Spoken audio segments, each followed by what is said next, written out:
the idea that there's tokenism in the workplace. So in other words, men haven't allowed enough women into the positions of power. And now. Aye, aye. I'm the captain now. Coming to you from the K2 studios in San Diego, California. That sounds great. You sound amazing. I always sound amazing. It's the world famous Everybody's hitting off like BFFs. Kris and Kristine Show. Hey, what's happening? How are you doing today? Thank you so much for listening. And I am Kris. And I'm Kristine, and welcome to episode 174 of the Kris and Kristine Show. Oh, it's so great to be back. It's been a while, babe. Yeah, I was looking at it. Our last episode we released on September 25th. So here we are a full month later. Goodness, we've never taken that much time off, but it feels like just yesterday when we were recording. And here we are back at it again, but so much life has happened since our last episode. Oh, so much, so many things. I don't even know where to begin. So you said, was it September the last time we actually recorded? Yeah, September 25th was the last time. But if you haven't noticed a little happiness in Chris's voice, it's because Vacation Kris is in the house. Unfortunately, though, I do love Vacation Kris, but it is coming to an end. Unfortunately, you do love him? I do love him so much, but unfortunately, my vacation mode is coming to an end tomorrow, or as you record this or release this, I guess. Say. But you said your vacation mood is coming to an end. I love being on vacation. I know, but that's unfortunate because you should be happy every day, or at least the majority of days. Unfortunately, the reality is that Vacation Kris is short-lived, and so you're going to go back to your normal grumpy self. Your regular tuned station programming. Regular programming. Yes. Back to your regular negativity on a regular basis. So as we've been gone, Kristine has been a world traveler. We've both been traveling around the world quite a bit since the last time we brought to you this fine-tuned podcast. You have been? Of course I have. We were just in New York City, remember? Well, we recorded since we were in New York. Are you sure? Did we? Yes, I'm 100% sure. I'll take your word for it. Yeah, but this past week you've been on vacation because it was your birthday week. Ta-da. It's always nice having a birthday. Unfortunately, the sad part is you get more of these. The older you get, the more you begin to forget what day, how old you are. I literally, not that long ago, somebody asked me, how old are you going to become on your birthday? And I had to think about that. I'm like, I don't even know. I have to do the math on that and figure it out, because I think once you cut your rings open, cut your leg and count the rings. I pretty much did. It's when you actually cross a certain threshold in life, say different milestones. For example, once you pass 21, it's great. Maybe 25, maybe the big 30, and then when you hit 40, I think everything after that is whatever.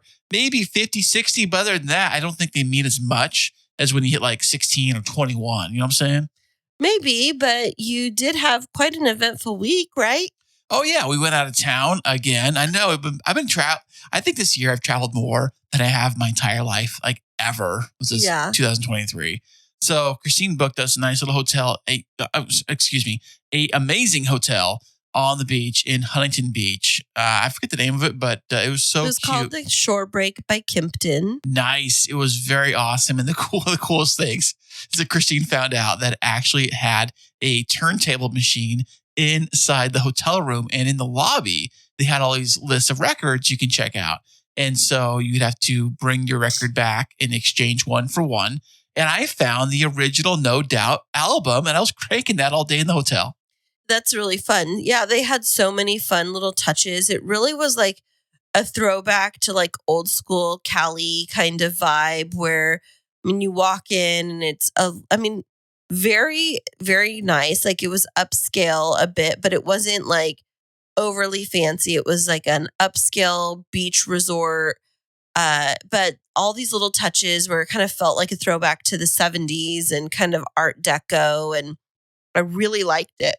Yeah, I liked it too. And in where the center courtyard is in the hotel property, which is funny because the actual hotel is built up off the ground. It's on the second floor, second levels where the hotel starts. underneath must be shops or like a restaurant or something underneath there. There's like a coffee bar and all different kinds of stuff like that. But in the center courtyard, where there probably used to have been a pool, I'm assuming at one point, it is a little courtyard area with like 3 or 4 like fire pits they had going with s'mores. We can make our own s'mores at night and have drinks. And it was a very lounging, very relaxed. It almost like felt like being in somebody's backyard versus an actual hotel, really, you know? Yeah, I really liked the fact that they had like sandy around one of the fire pits. It was like beach sand and some like beach chairs, and they had different types of seating that was around there. And it was a really fun vibe. I absolutely loved it. It was right across the street from the Huntington Beach Pier, which I got the chance to actually walk all the way to the very end of it and all the way back. And, we have piers here in San Diego, but I'm never much of a pier kind of guy because some people love going to the pier and going fishing. I saw people going fishing. But from the pier, you can look over and you can see the waves and you can see the surfers all trying to catch waves in the water right there. Yep. And it was so neat because I was like literally right there looking over the pier and looking down. And you can see the surfers catching the waves and trying. And I was kind of imagining how cold that water's got to be. But it was a great time. I really did enjoy it. Okay, I have to tell you a funny story. So when I was growing up, when I was about like 7 or 8, my grandparents moved from Simi Valley in LA to Pismo Beach. And it was like a tradition that we would go down and walk the pier in the evenings. And so my grandpa always would want to go walk the pier after dinner or whatever. And sometimes in the mornings or the afternoons. And so he used to ask my sister Kim if she would want to go look at the bunsies. And what that meant was he would take binoculars and he would take my sister walking out on the pier to use the binoculars to check out the surfer butts. Oh, wow. So when you were talking about going and walking the pier and looking down at the surfers, just a little reminiscent of my grandpa there. Oh, nice. Yeah, I haven't been on a pier in a very long time. And there were early morning fishermen out there, people fishing with their fishing poles hanging off the pier. But I did not see anybody catch anything. Although I did see some kind of like Jurassic Park looking bird on the pier. And Didn't you say it was like a pelican? Yeah, but it was like big. It was like one of those like Jurassic Park birds or whatever, sitting there just chilling, looking at it. Everyone's like taking pictures of it. And some knucklehead was like throwing like crackers or bread out to all the different seagulls that were everywhere. So many birds flying around. It was so funny. This mom had little kids with her, and she's like running real fast, kind of dragging them along. And the kid's like, "Mom, why are you running so fast?" "I don't get pooped on. This guy's like keeping all the birds in one little area." That's funny. And the birds are going to do that. So, well, the reason that you went with me was because I had to go up and work up in Huntington Beach area in Azusa, actually, which is about an hour. Not near. It's like an hour drive away. But for my consulting gig, I had a couple of days of work that I was doing. But I realized just like a couple weeks before I left for Europe, that I was going to have to leave on your birthday. And, me, I'm like a stickler for birthdays. And I was like, I don't want to do that. I don't want to leave you on your birthday. And then I realized it was going to be a Tuesday night. And I was like, even more so, I don't want to leave you on your birthday because the kids wouldn't be home and you were going to be on vacation. I was like, well, why don't I take you with me? And so I was able to take you up there, and you drove, but was able to take you up and go to this nice hotel. We went to a couple of really nice dinners while we were there. And I was gone during the day working, which gave you flexibility to just kind of explore as you wanted to. So, other than going and walking the pier, what are some of the fun activities that you did for yourself? I know you only had like one full day there. Right. So, of course, I hung out in the hotel. I listened to the No Doubt record over and over again. I brought my little computer with me, so I did some computer work while I was up there. But one of the coolest highlights I did while I was there is that they have this full-on like sidewalk, walkway, bike path that ran along the coast up and down Pacific Coast Highway.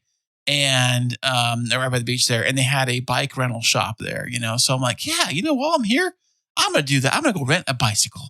a beach cruiser bicycle. Did you do one of those electric ones that are like easier to pedal so you could go further? It is funny you say that. So they had that as an option to purchase, to rent the electric version, or even a tandem, or maybe those cool little like cart looking ones, look like a car with like seats 4, like 2 in the front and 2 in the Yeah, back. but you're by yourself. Right, that'd be kind of goofy. So I said, just give Can you me. imagine you trying to ride a tandem bike by yourself? What a That would be- loser. Who does that, Basically. Or the guy who like has the little baby cart behind him just Yeah. pulling his groceries or whatever. So anyways, I decided to just get the regular, beach pedal, bicycle, the pedal bike, the regular beach cruiser one. But those don't glide, do they? Like, don't you just have to like keep pedaling? That's a lot of energy. Well, if you have a nice momentum going, if you're going downhill a little bit, you can coast and things like that. But it's not like a regular bike where you can like, No, it is a regular bike. no, like a regular gear bike where you can no. like coast for a long period of time. Like I've done beach cruisers and they seem to take a lot more energy. Yeah, beach cruiser bikes are pretty much all the same. They're pretty much one gear, one speed, pedaling forward. When you pedal backwards, a lot of them will just brake, the back brake with the pedals. Yeah. I think this one did that too, if I remember. I'm pretty sure it did. Yeah, because there was no hand brakes on there. So anyways, I started cruising along the boardwalk, and I start cruising towards what I see in the far distance, which is Long Beach, heading north. And I'm like, oh, there's Long Beach up there. Maybe see if I can get all the way to Long Beach. But you're telling me it's like 30 miles away. And as I'm cruising along, checking everything out, this is so much fun. Got the GoPro going. I'm doing video of myself, video of the ride. And I'm kind of looking around at the cool different things, the beach and all the birds and people and stuff. And it was kind of a gloomy day that day, by the way. It wasn't sunny or sunshine. It was kind of like major overcast. So it wasn't like your typical California sunny day. Anyways, I'm cruising up and I'm realizing that the further north I go, I have to ride this thing back. And I'm getting tired already. So I'm like, I better start turning this thing around as we're heading back to the back to base, So I kind of did that. So I only rented it for like an hour. And after that, I was so wore out. I haven't been on a bike ride in a while.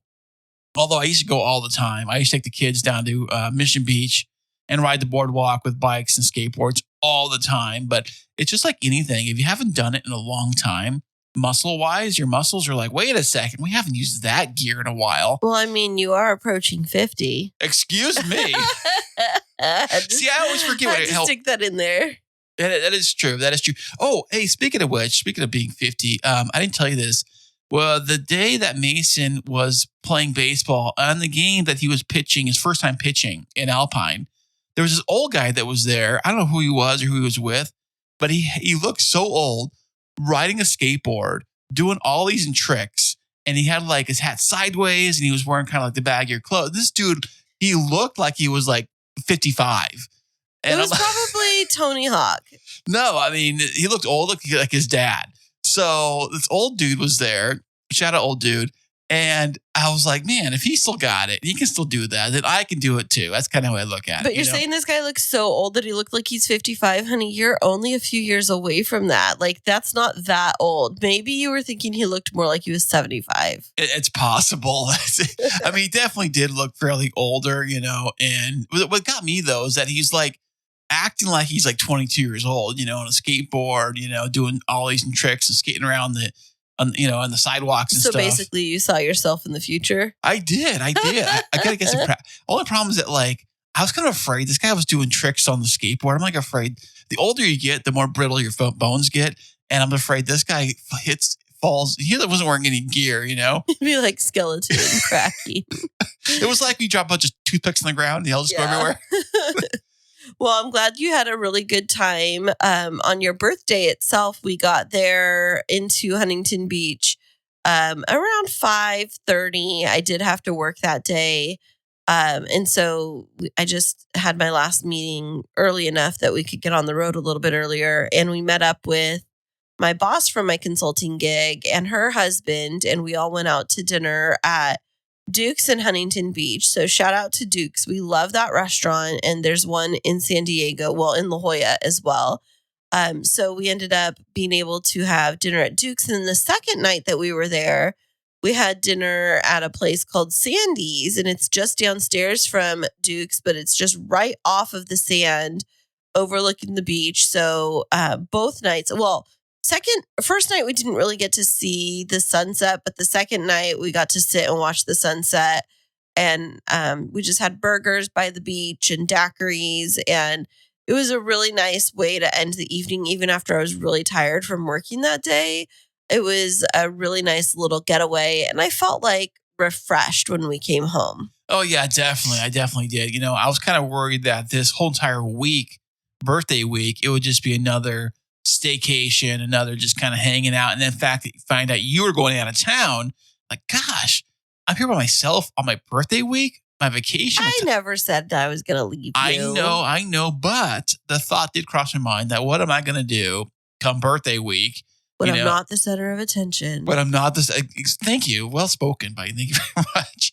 And I'm like, what am I going to do? You know, but I'm so glad it worked out. And I'm very sad that hell has to come to an end. I could go back to reality, back to the grind. And, yep. You know. Well, I think that everybody wants to hear just a little bit more about your actual birthday. So, you know, once we got packed up, we packed the car up, I took you out to lunch to meet up with my parents. Yep. Where do we go? Phil's Barbecue. Shout out to Phil's Barbecue in San Diego. They are a San Diego staple. Their tri-tip is still not that good. Excuse me. It's blasphemy right there. Phil's, you didn't mean it. I'm sorry. I just think it's all right. I mean, well, it's deli slice tri-tip, so it's super thin. So the finishing on it is not the different. only thing on the menu. You can order like ribs or something. I know. So we took you to Phil's Barbecue. Basically, it was like a yes week. Anything that you asked for us to do ended up becoming pretty much a yes week, if you think about it. So we went to Phil's, and then I had to finish up my meetings. But where did I surprise you with going right after lunch? Well, you said you had to run an errand before we head out of town. We need to stop at one place. It's actually at the Chase Bank. You need to do some banking. You need to go over there and get some cash. I figured, okay, it makes sense. We're going to go out of town, pull some cash out or whatever. So we head into the parking lot where Chase Bank is. And then she says, let's park over here. So I park. And then I start walking towards the bank because there's a bank and a few other businesses in this little complex. And Kristine starts walking to the left. And directly to the left is the AT&T store. I'm like, why are you going over there? And I thought, well, maybe she did mention we had to pay the bill for the phone bill. And I'm like, well, it makes sense. Maybe we'll pay the phone bill over here. And then we'll get going. I mean, I'm always a person that likes to kind of like leverage my time. So if I'm in one area and I got things to do in that area, I'm going to try to knock them all out. So I got to come back over here today or whatever. So that's kind of figure what you were doing. But no, to my surprise, Kristine says, no, we're going into the AT&T store to get you your new iPhone. Were you shocked? Yes, I was very shocked. I was very, very shocked because I've had my iPhone 11 forever. And I do love that iPhone. In fact, when I took it in today to get rid of it, to turn it in, I was like, took a picture of it, like sentimental value. Like, there she goes. The iPhone. You're such a weirdo. The iPhone that did it all. It did everything for me. So I upgraded to the iPhone 15 and just the 15? Oh, I'm sorry. It's a 15 Pro Max. Yes, it is. And so I ended up getting you your iPhone, and we got you a new case and the really good screen protectors and the charging cords and all of that kind of stuff as my birthday surprise to you. And I would say that I really did pull off surprising you. You really did. I had no idea we were getting the phone. Like I didn't even think about it. Like I thought about we should upgrade someday, but then I'm like, I don't know. We're going to upgrade whenever. But I'm not the kind of person who likes to upgrade my phones that often. I know people do. They'll upgrade like every year. But you've been talking about the 15 for a while, especially because your battery life on your phone was starting to really get like diminished. I noticed that in New York City, we were coming back from the Statue of Liberty, and I noticed my phone was in my pocket, and I noticed it was super, like really, really hot. And I'm like, it's so hot. It's like, I feel it like melting my leg. And oh my gosh, traumatic much? A little bit. And then I also noticed that when I plug it into my truck and I pull it out of my truck and I park at work, it would say charging has suspended because the phone is too hot to charge. Right. And they say when your phone battery starts getting super hot like that, it means the battery's dying, it's going. And if you have an iPhone, you can look into the settings, you can see your battery settings. And in the battery settings, there's a section in there where you can see how much of your battery you actually can use. and it was telling me, I think I was at 85%. Yeah, that's a sign that it's like on its last leg. Well, the kids, I checked the kids' batteries. They're like 70% Oh my of gosh. their batteries. That's crazy. Well, that was my surprise for you. And then you were like, do we still need to go to the bank? I was like, no, dude, I just had to figure out how to get you over in this shopping center because I couldn't say we were going to AT&T because you'd figure it out. And you were like, oh my gosh, I had no clue. So I was able to surprise you with that. We had to order it because they didn't have it in stock, but it came in already on Friday. So you were able to get everything all situated and transferred over. And then, I'd made reservations for you for us at Duke's for dinner. And then, we had this great little getaway while we were there in Huntington Beach. Got you a sweatshirt, a zip-up hoodie from Huntington Beach. And then we went through your birthday week, your birthday couple of days. And then when we got back into town, what did we do? We got back into town. Oh, it was about last night? Night before last. Last time before last. Because last night was getting different. old. Night before last, we went to, where did we go to eat? Last night? Night before last. Night before last. Just you and me. Where I never like to go. Where did we go? Buffalo. Oh, we went to Buffalo Wild Wings. I haven't been there forever. I know. Oh, and we watched the World Series game. We did. We Check sat right that up out. at the bar. It was just the two of us because it was a Friday night. And here's the thing. We're not telling you all of this to be like, oh, look at our great life. Kris and I rarely ever get time alone, just the two of us. And I'm not saying that in a negative way. It's just the reality because we have 3 kids and every moment that he's off of work, we've got the kids with us. And so we don't get these little getaways at all, really. And we haven't had time to get away, just the two of us, and date nights even. So like, if you think about it, your time off is Saturday, Sunday, Monday, Tuesday, and we have the littles Saturday, Sunday, Monday, Tuesday. So they're not at the age yet where they could just be like left alone for an evening while we go on a date. I mean, they're kind of approaching that stage, but they're still early teen years, preteens, and it's just not something we felt comfortable with. So on a Friday night after we went and got your phone all set up to just like hop on over and go to Buffalo Wild Wings, it was so funny because we were in there and I was thinking, okay, he's gonna ask where we want to go for dinner right after this.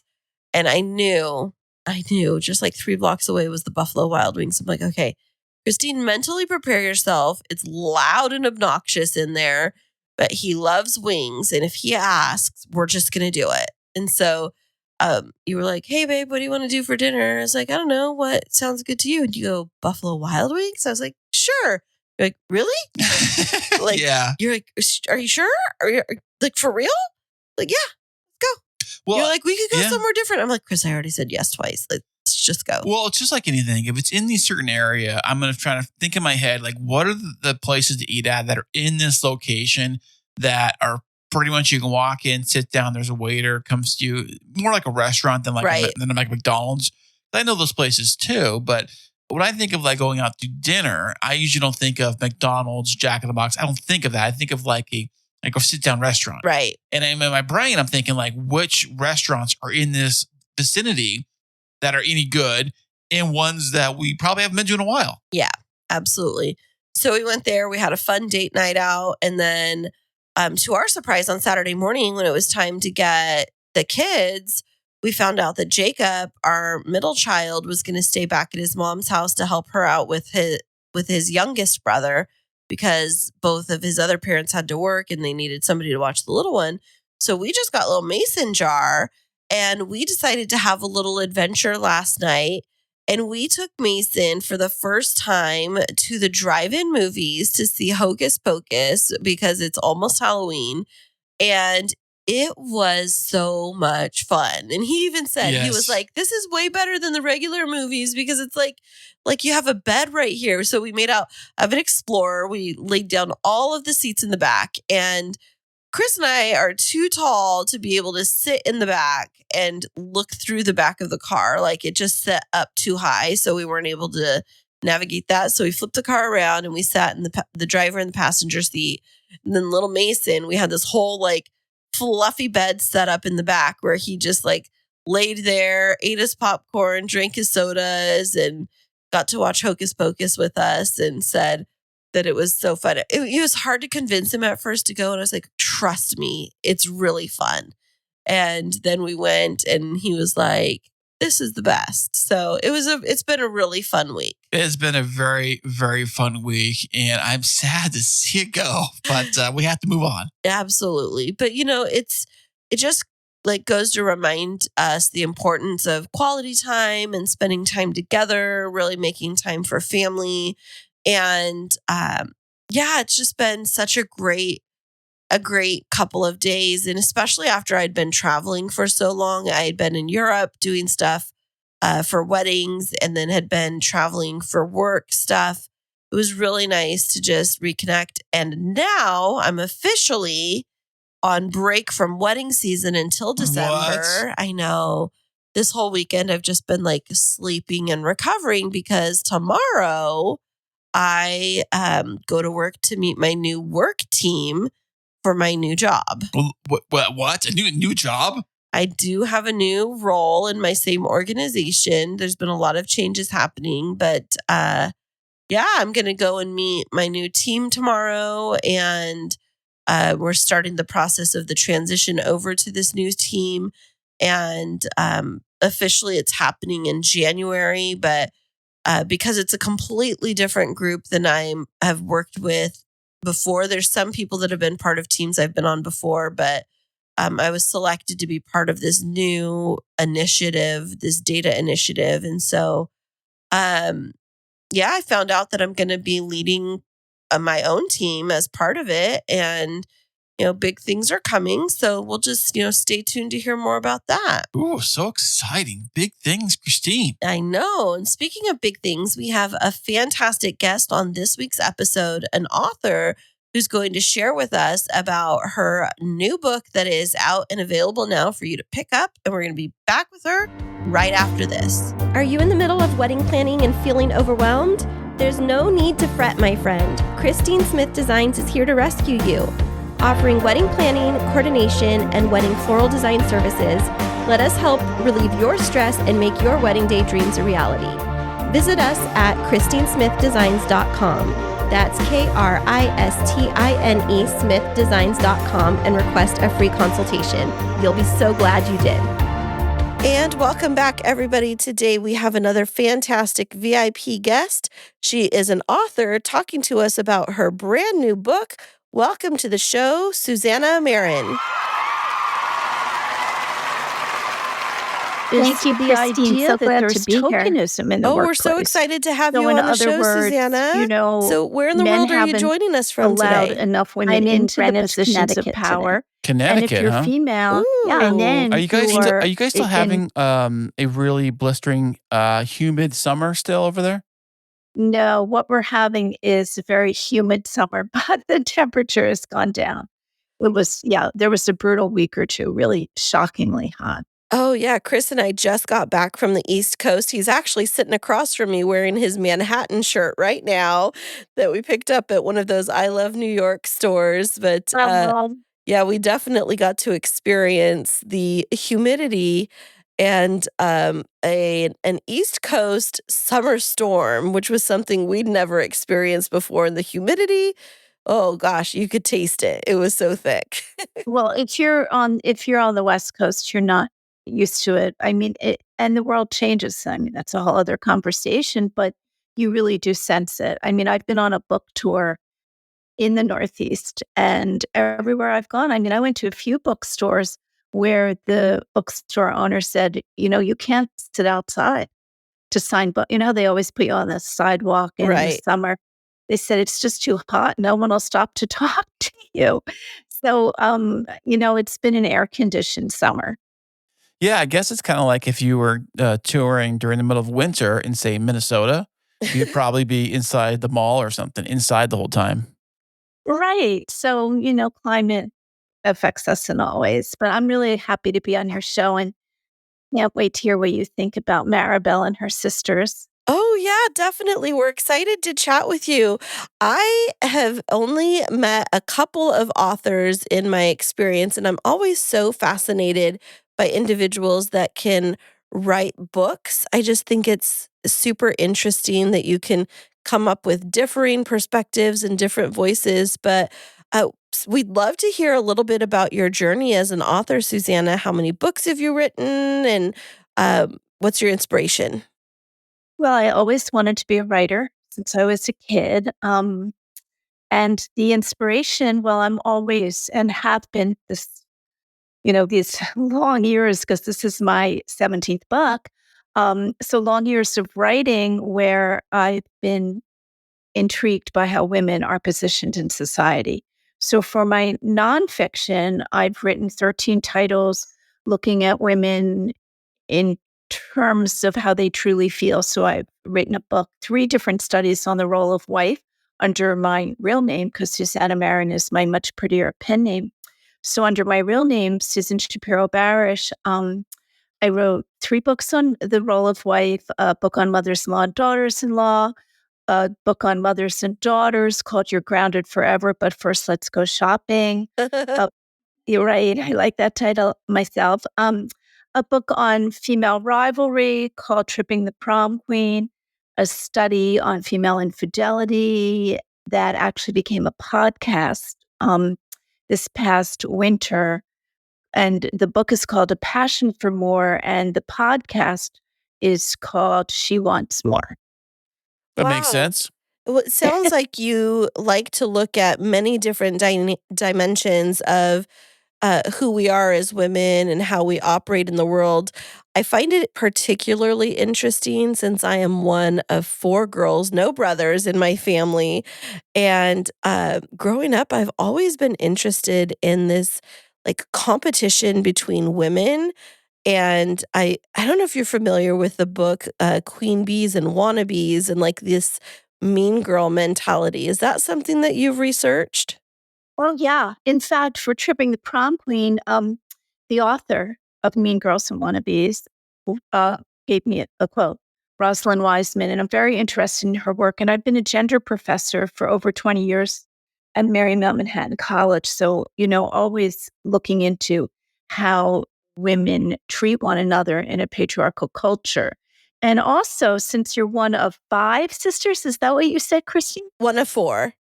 One of 4. Okay. Well, I had done a study called Sisters Devoted or Divided. And that really, you asked about the inspiration for Maribelle's Shadow. Well, that certainly inspired me because in this novel, Maribelle is the eldest of 3 sisters. And then they have this very dicey, socially ambitious mother named Lucinda. But within, no spoiler here, but within the first like 12, 15 pages of this novel, Maribel's young, handsome, dashing husband dies. And the story is really about how the sisters, all 3 of them, unravel, reveal their secrets, face their truths and lies once Samuel is gone. That I- sounds like the reverse of I know the male version of that would be like Legends of the Fall. Oh, yeah. If you remember the 4 brothers, I think it was 4 brothers, and they were all fighting over the one girl, I think. They all hooked up with her, if I remember correctly, but I was kind of finding that very interesting. Well, Legends of the Fall is a novella by Jim Harrison and actually a wonderful, wonderful book. And it was a great movie. And it's interesting that you mention it. I hadn't really thought about it, but not everyone is fighting over Samuel. It's more about what Samuel did that has created such danger and changes the equation for each of the, all 3 sisters. And by the way, Legends of the Fall is interesting because it has such a strong sense of place. They're in the middle of nowhere. Yeah. I think it's after, which war was it after? I think it was World War I. World War I, right? And the brothers go off. And, Yeah.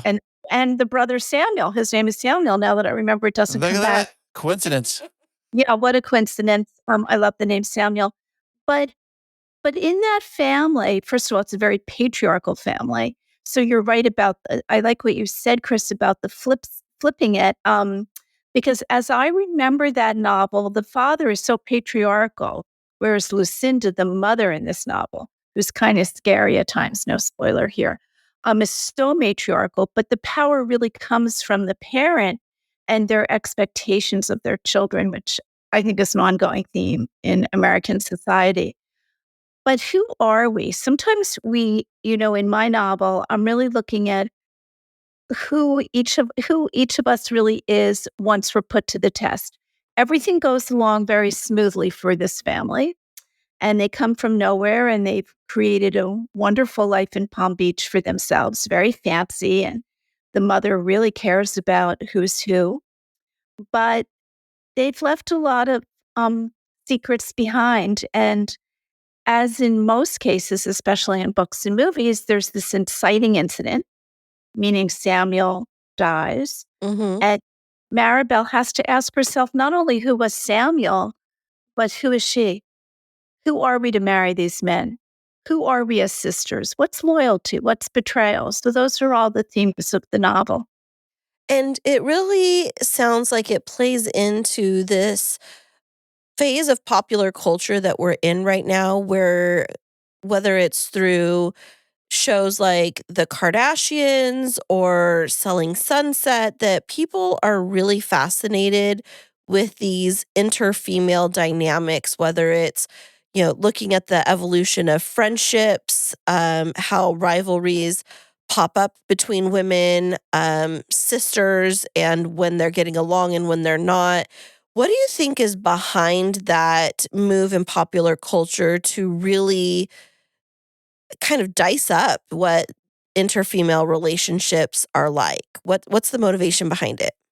Well, I think it really reflects the culture we live in, because whatever women do in a society is in reaction to how they're placed in the society.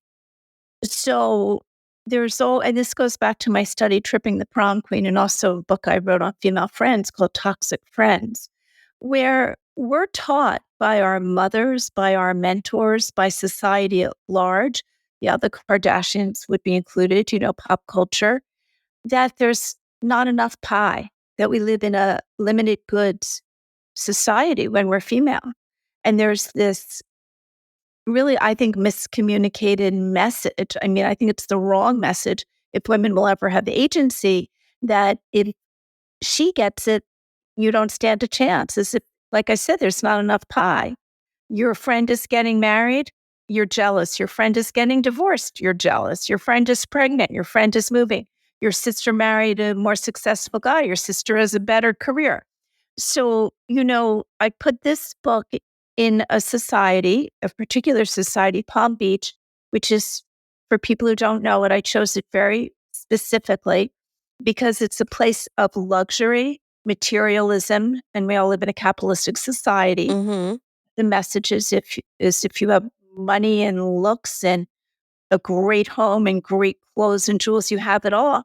But the truth is, based on my research for each of my nonfiction titles, where I interview a diverse group of women in terms of age, race, ethnicity, level of education, where they live in the country, we're really looking at how women feel for an emotional journey. And the emotional journey is tough.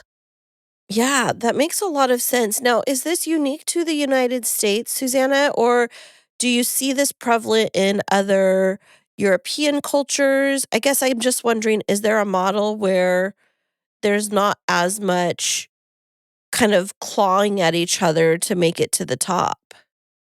I think that the United States is particularly patriarchal, but since I am American and I report only on American women, I can't really answer that. I can tell you that for my, excuse me, my study on female infidelity, that it wouldn't have been a book in France. Mm. We know that people have, affairs while they're married, both men and women. In France, they do? Yeah. Is and it? that It's common? it's common and it's not judged the same way it is in our very patriarchal culture. What a trip. Had no idea. Yeah, and very judgmental culture. So I don't think the book would be a hit there because I don't think people would feel they need it. I mean, when I was writing Ma- Maribel's Shadow, I really intended to, and I feel I've achieved a book about three sisters who are very different and a mother who has very specific aspirations for each daughter. And that reflects my study on mothers and daughters, and also my book on sisters, where women were reporting that as a mother, they identified with, and maybe this, resonates with you, Christine, where the mother would say, oh, well, I have three daughters. And the one that I feel most alike is the daughter who is just like I was. She too was a prom queen. She too went to medical school, or she too quit high school to become an actor, model, whatever the story was. And other mothers who said, out of all my daughters, it's the daughter who has achieved everything I did not achieve that I find so appealing. So a mother, mothers are our first mentors, are female models for how we interpret life, how we behave in life, what we are told to value. And so with a dicey mother, with a really trick of a mother in Maribel's Shadow, each of these sisters really unravels and then has to figure out what her strength is and what she'll do to survive. That's so interesting. As you were talking, I was reflecting on my own experience. So I have a very opposite experience from Maribel's Shadow, where I have a mother who was constantly reinforcing the importance of family and relying on each other and being built-in best friends for one another, so that in my adult life, my sisters and I, because there's the four of us, we call ourselves the Force, like FOURCE. Uh, And it's yeah. this constant um Facebook Messenger thread where we're, sharing what's happened during the day, celebrating successes, commiserating with one another, to the point where my mom asks sometimes, like, well, why don't I get to be part of the thread? And we forget that, she is the matriarch and needs to be part of it. And she can sometimes almost feel left out, and it's not intentionally, but she did such a great job of helping us to be friends with each other that we forget that, mom's the queen of the crew. So but it's definitely Mary, that's a very successful mother-daughter sisters bond. I mean, as we know in fiction, if we don't have all these things stirred up, no one bothers with the book. And so as when the book begins, I'm not saying that Lucinda the mother isn't already, domineering and possibly hard to trust, but the three sisters are pretty devoted to one another. And another aspect of the book from my nonfiction that really mattered to me was the idea of family systems, that we live in a world of family systems. So I don't know what birth order you're in, but for Maribel, as the eldest, she has a middle sister, Caroline, and then they both, then there's the little sister who's much younger than the first two, and her name is Raleigh. And Raleigh is the family mascot so the idea that Raleigh has always been protected by her older sisters comes into play in this novel too. very intriguing. So is Maribel's Shadow part of a series, or is it a standalone novel? Well, it's a standalone novel and it's a suspense novel because we need to know what happened to Samuel. How did he really die and why? Ooh, spoiler And alert. right. How did this happen and who was he, as I said before? So it's the third of my Palm Beach novels, so I wrote A Palm Beach Wife, A Palm Beach Scandal, and actually originally this was called A Palm Beach Shadow. And my publisher and my agent and I decided to change this a little bit. And possibly this one's the most suspenseful, although you really want to know the truth in the other two books too, because I'm very interested in what truth means to women when survival becomes the center of the story. But in terms of it being a standalone novel, yeah, it's standalone, and actually the other two are as well. But they're okay, no pun intended, but they are sister novels. But you don't have to read the other two to read the most current book, right? To follow along. No, they are standalone, so you don't need to. That's excellent. So, question about your process, Susannah. When you get ready to write a novel, does it start and end as a surprise to you, or have you already mapped out the whole arc of the story and the resolution and then build all of the dynamics and the narrative around that? I definitely work from an outline, and I definitely create the characters. I mean, I could tell you that Lucinda goes to Costco for ketchup still, even though she now has a lot of money. And that certainly doesn't make it into the book. It could have, but the point is, I understand these characters very well. So I have a character study, and then I have an annotated chapter outline for my fiction and for my nonfiction as well. Although, with nonfiction, I mean, let me give you an example. You say to yourself, wow, the mother-in-law, daughter-in-law bond can be very complicated. So that would be like my thesis. And then, of course, I do all the research to support that and to see what I find. And so I might be confident that I know that it's hard, or that, being a wife is, that women hold the bar very high for what their husbands will be like. So I know all of this, but I still need to do all the research to support that, or I find out something different by being open-minded and doing intensive research. With a novel, I get to know as the writer. It's like being in a movie in my own mind. I knew what would happen in the very beginning of Maribelle's Shadow, and I knew what would happen at the very end. So your instinct is right. Then I just fill it in. You have to drive the story forward.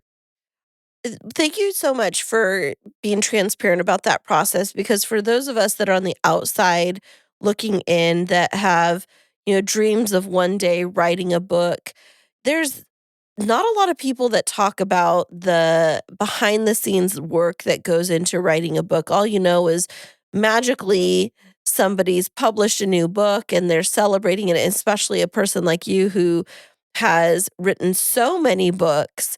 It can sometimes give off the impression like it just rolls off your tongue, but it sounds like there's a lot of mental labor that goes into the intentional creation of the storyline. Oh yeah, there's no question. I mean, I have been on panels. I'm friends with writers who say, which is what you mentioned a moment ago. Oh, I just had this idea, and my characters, they just take me there, but not for me, and I do think for people who are aspiring writers, or, starting to really make time to write a book, it's very personal, but those are really the two ways that it plays out as I see it as a writing teacher. Does it help if you pull from personal stories and personal, not directly your life story, but personally, like things that you've gone through, experiences that you've gone through, and kind of weave them into your characters to help write a story, say, easier than coming from things out of thin air that you'd never experienced? I think that what's familiar works for me. And of course, as I said before, my nonfiction really fuels my fiction. So having interviewed hundreds of women as mothers to daughters, I have heard many curious and fascinating stories. And so, I definitely think about that as I create these characters. And I think a sense of place is very important, because place so informs us and shapes us, you know, coming from different parts of the country. So And yeah, as part of your book preparation, I know this is now your third in the Palm Beach stage or Palm Beach area. Did you go down to Palm Beach to experience the life, to immerse yourself in the culture, or did you base your writing off of what you were able to research? I have been going to Palm Beach for so many years. My parents were residents for decades. And so my brother and I, since we were very little, were always going to Palm Beach even before they became residents. When we were very little, we were always in Palm Beach for Christmas and Thanksgiving and Easter break. And, so Palm Beach is very familiar to me. And the reason I wanted to situate the story there, all of the Palm Beach novels, is that it's such a beautiful place. It's a barrier island, about 18 miles long. It is, historically, it was created by, the whole idea of it by Henry Flagler. And there's even the Flagler Museum there. And it was very opulent and luxurious and physically beautiful and had lots of social rules. And I would walk down Worth Avenue with my mother, and I would look at women of all different ages, and every one of them looked so beautifully dressed and coiffed. And I thought, could the people who live here, the women who live here, could there be not one care in the world? Could it really be? And of course, that's not. What lurks beneath? What are women's secrets? I did a whole study on, women keeping secrets and lying for the cause. And I uncovered a lot of different stories. And I just, again, as I said, in a capitalistic society, is the answer that if you have so much, will you be protected? Will you be safe? Or is escape still something women are looking for? Is survival still something women need? And the answer is yes. But in such a beautiful, elegant town, are women more judgmental? I believe they are. I believe when everyone is similar, and of course, I should correct myself. When I did the study on female rivalry, whether it was a tennis league of women or a bowling league of women, or, women in the workplace, women were complaining about hierarchical relationships, friends who weren't really loyal, competition, rivalry, jealousy, envy. So what is it like in a place that's so beautiful and fortunate? It's actually tougher. The judgments are harsher. Women judge each other more harshly, and that's really part of this story. Why do you think it is in a situation where most of the people living there are fairly well off, the women that live there? Why would they initially be, I guess after each other, why would they be so mean to each other? It goes back to what I had mentioned about this limited goods theory. And by the way, I interviewed a lot of women in Palm Beach for these novels too. The idea that if you're divorced or widowed, you might be a pariah, you might be a threat. The idea that women, and that's a problem for Maribelle. She's now this very pretty, very accomplished young widow. She has no children. And some of the women are saying to her, stay away from my husband. And other women are saying, wow, have fun. Lucky you. Wow. You're on your own. So, women really aren't easy on each other. And there's not always the support that we so need and hope for. And I wanted to point that out in this novel that, when the chips are down, I believe we really learn who's there for you and who isn't. And Right. it's often a surprise. It's like you see your true colors come out when you push back against the corner. Mm-hmm.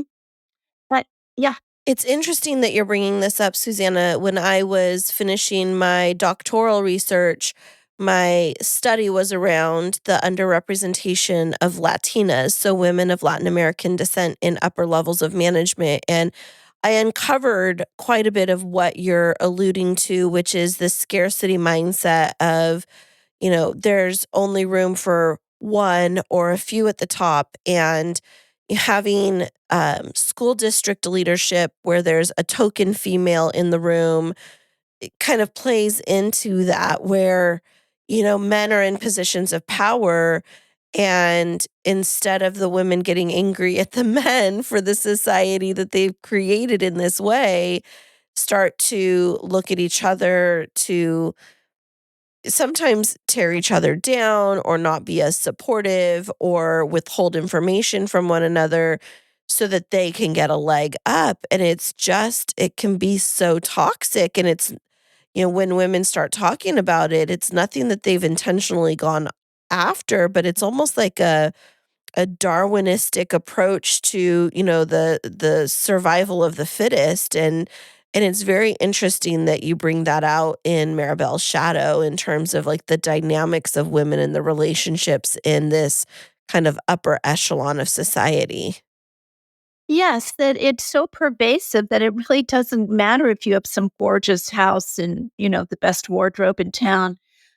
It's really all about what women can achieve and how threatening it really is when men have more power, when there's an unequal amount of power. And when your study for your graduate work sounds very interesting and very important, because what you're really talking about, and I think that it is definitely applied to different races, but always female as well, is the idea that there's tokenism in the workplace. So, in other words, men haven't allowed enough women into the positions of power. And if you're female and then you are although called a minority, there are more women on earth than men, but okay. So you're marginalized, you're a minority because you're female. And then if you're a different race or culture, and you're female, it's like a double whammy, and it really isn't improving as much. I mean, it's a little better now, but I don't see it as really being fair. It's funny that you mentioned that. So I had a meeting just last week, and it was in my organization. It just so happens that there are a lot of us women that have aspired to higher levels of leadership, and there's less representation at the higher levels of men. So we had this meeting, and it was 7 women and 1 man. And somebody was commenting about that. What a lucky guy. Well, he made the comment like, "Oh yeah, I'm outnumbered 7-1." And I thought, you know what? That's so funny that he could make that comment, because if I was the only woman in the room of 7 men, I don't think that I could make a joke about it being 7-1 without somebody looking at me strangely. And so it's interesting how when the tables are turned and the men are in the minority, how they can joke about it, but we as women kind of have to keep quiet about it and just accept it. Yes, I look, it's always been that women tiptoe around in order to get any power at all. And that men have just, whether they've earned it, they own it. And until that changes, actually, until there's equal pay for equal work, it won't be fair for women. That's just how it works. And actually, I wanted to say something about what the 3 sisters do. So, Raleigh, the family mascot, the youngest sister, the ethereal, dreamy sister, she is an artist and she's married to an artist named Alex. So, Caroline, the middle sister, is the only one who works for the family company. And she has aspirations, and she, she struggles to be seen and heard, even though the mother, Lucinda, is widowed, and it was the father who started the company. So Lucinda's kind of in charge. Meanwhile, Maribel has her own great job at Palm Beach Confidential, where she's the editorial director. And that's a glossy magazine you see everywhere. But each sister has her own sense that she doesn't have enough power in a career, because I wanted it to reflect what really goes on with women. Very interesting. So, Susannah, as you look at Maribel's Shadow, now that it's been released just in the last few weeks and you're on this book tour promoting it, what character do you find yourself gravitating towards the most, or is your favorite? That's a tough one. Of course, I can relate to all of them, and I understand, and I hope the readers do, each person's gestalt. But I would say that Maribel, because she she reflects and represents women who are good girls. She's a good girl and a pleaser, which has been very important to me to look at in our society all these years. I mean, we're pegged the good girl, the athlete, the popular one, the wallflower, by the time we're in like first grade. So Maribelle has always been a pleaser and an achiever. And she does what good girls do in our society. She puts one foot in front of the other and expects that the reward will be there, because as good girls, if we do the good things, then we're rewarded appropriately. But in fact, I am convinced, based on my fiction and nonfiction, that we are never prepared completely. Although women are more acrobatic and more multifaceted than men, how could she be prepared for what happens to Samuel? How Right. can she be? So I relate to her ability and her need to learn the truth and to figure out the price of being a pleaser. Very interesting. Well, now that you have launched this book, where can our fabulous listeners purchase it? And is there a possibility for them to get any signed copies from you? There you go. Yeah. Signed copies, sure. If someone gets in touch with me through my website, susannahmarren.com or susanshapiroBarash.com, it brings you to the same person. And they're going to buy the book. I will, if they want to send their information, I will sign a card that, one of those cards that authors have. I will mail it to them. My office will mail it to them. And in terms of getting the book, it's in bookstores, indie bookstores, and Barnes and Noble, and definitely Amazon and barnesandnoble.com. Nice. Is there going to be an ebook? Was it an ebook? Like an Audible? Yeah, Audible. Yeah, sorry, Audible book. I think there will be an Audible, and there is an ebook already.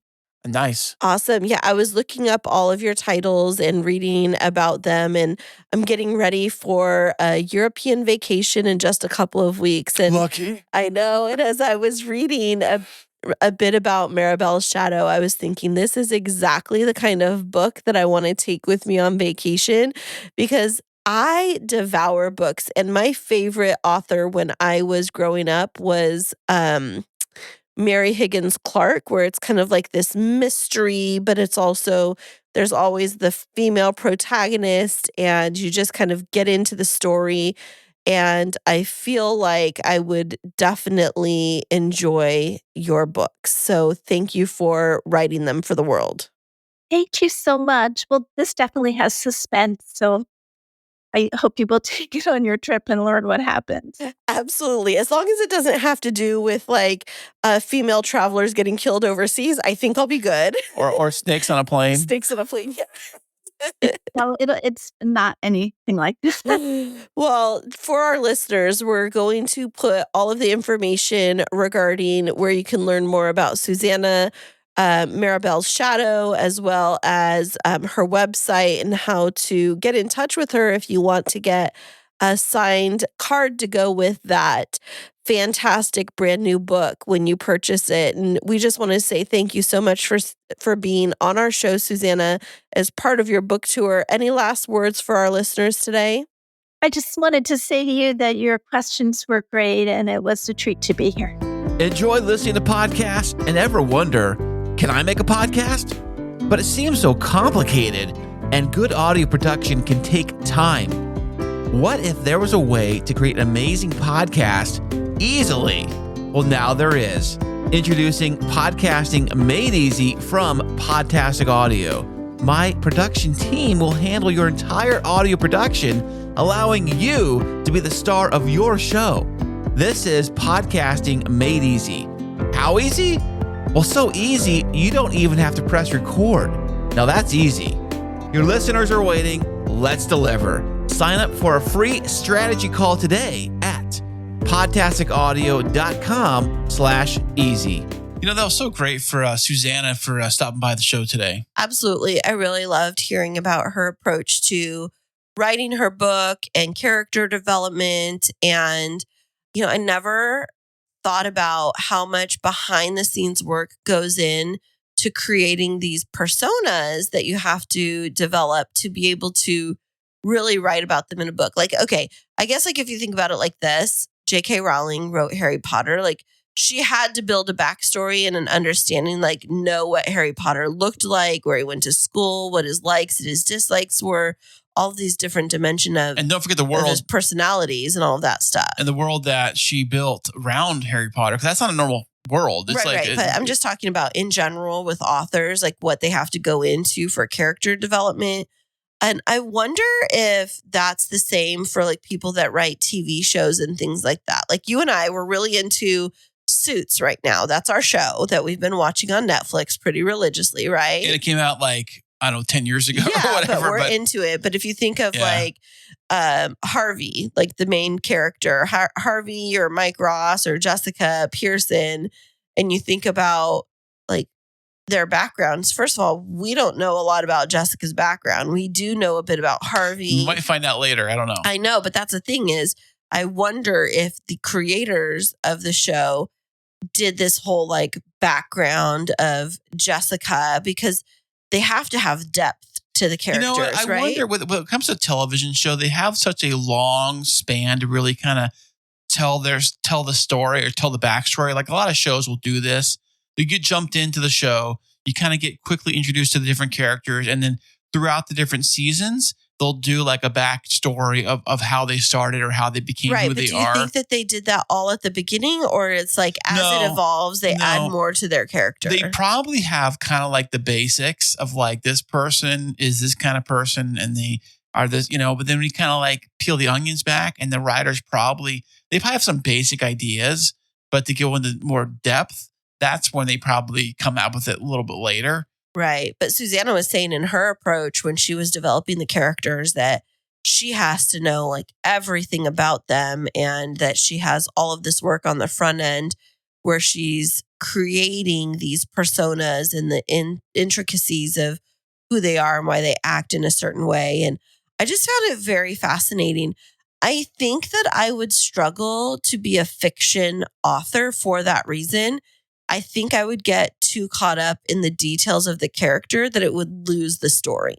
Well, I think a lot of authors, what they do when they are starting out is they work on things they know and places they know and things that aren't particularly related to themselves, but stories that they've gone through. Just change the name. Instead of Kristine, just say you call you Julie. And instead of being That would be my code name now, Julie. Yes, you'll be Julie. And instead of your path to where you are successfully, the other person is quote unquote Julie. Let's just say she went to law school.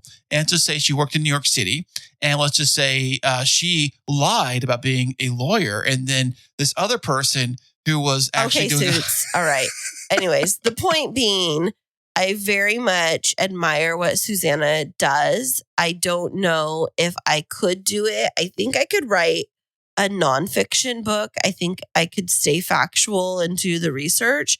I just feel like there's a whole different set of imagination needed. And, I wonder for authors that are in the fiction space, like if they are more creative than maybe they're more like artists than some of us that are a bit more technical. I don't know. I think it's so fascinating. I think that people that are able to successfully write a book, I just admire them so much. I feel like that's a life goal of mine. And maybe one day, I did write my wedding planning book. There you go. But that's not like a fiction book. Right. It's not. Yeah. Well, maybe if you're going to do that, maybe start off with very short stories about, just pick some kind of character, pick a struggle. About weddings. See, there you go. You go back to the wedding thing. Or what about a wedding that went wrong? Well, there could be so many different little vignettes that you write up, and then maybe they come together, a series of unfortunate weddings or something like that. And then you got the movie producers that come knocking on your door and say they want to make a movie. It wouldn't be Hallmark, though, because, everything's hunky-dory in Hallmark Town. Well, maybe an actual real movie with real money, you know what I'm saying? Maybe. But this is just very fascinating to listen to Susannah and to learn more about her approach and about her book. And so definitely check out our show notes from this week's episode to be able to find out where you can purchase her book, where you can find out more about her and her research and what she does for a living. And then also, Kris, where can our listeners find out more about us? Yeah, you can go to our website, which is chrisandchristinесhow.com, and there will be a link to it in the show notes of this very episode. Absolutely. And on our website, you can find links to Podtastic Audio, Kristine Smith Designs, as well as our social media channel. Make sure that you check out our YouTube videos of our recent adventures. We don't have one from Huntington Beach, but we do have one from our New York adventures and our Hawaii adventures. So if you'd like to follow along with us and be friends, definitely subscribe to this podcast. Leave us a 5-star review and let us know what you loved. Fantastic. And thanks so much for listening, everybody. We're really excited that we're back with you. We're happy to give you another amazing episode, and we're going to be back with you Next week.